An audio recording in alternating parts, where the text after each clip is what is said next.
Never. Lilliput is not much different from the world around us.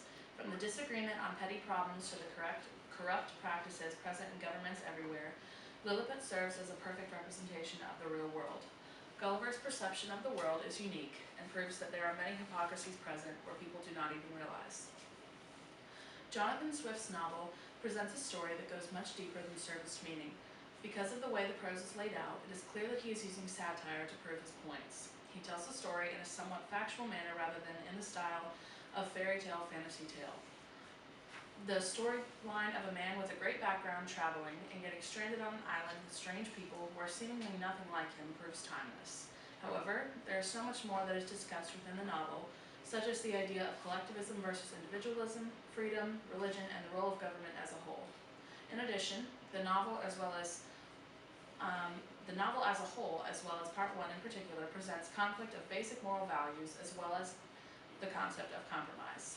It is unclear which institutions the author approves of, but regardless, he never fails to use satire to ridicule typical European practices at the time. Arguably the largest controversy presented within part one is that of the egg. Roger Saul, a prominent government official in Lilliput, informs Gulliver of the long-standing conflict still occurring. The people of Lilliput go back and forth with each other as to the correct way to break the egg. Some think it is correct to simply break it at the smaller end, whereas others believe wholeheartedly that the only way to break it is to break it at the large end. It all comes down to tradition. The tradition was to break it at the large end first, but after the Emperor of Lilliput's grandfather discovered a better way to break the egg that prevented him from cutting his finger, things changed. The Emperor demanded that all Lilliputians break their eggs at the small end only, therefore, many rebellions begun.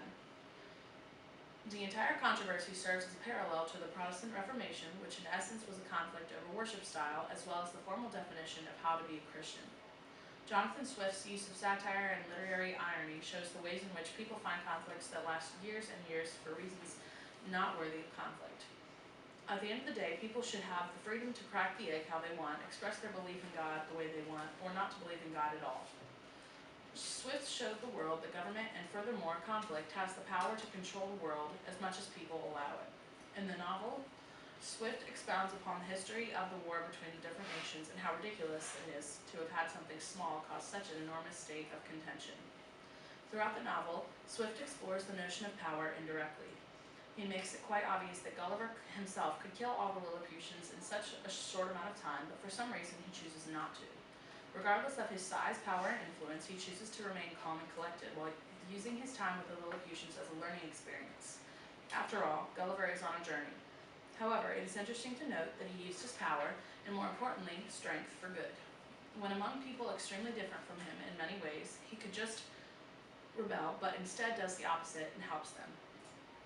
Gulliver explores and learns right alongside readers, and develops his own perspective throughout his encounters with the Lilliputians. Although nervous at first, he seems to later enjoy his time spent learning to understand them and their ways.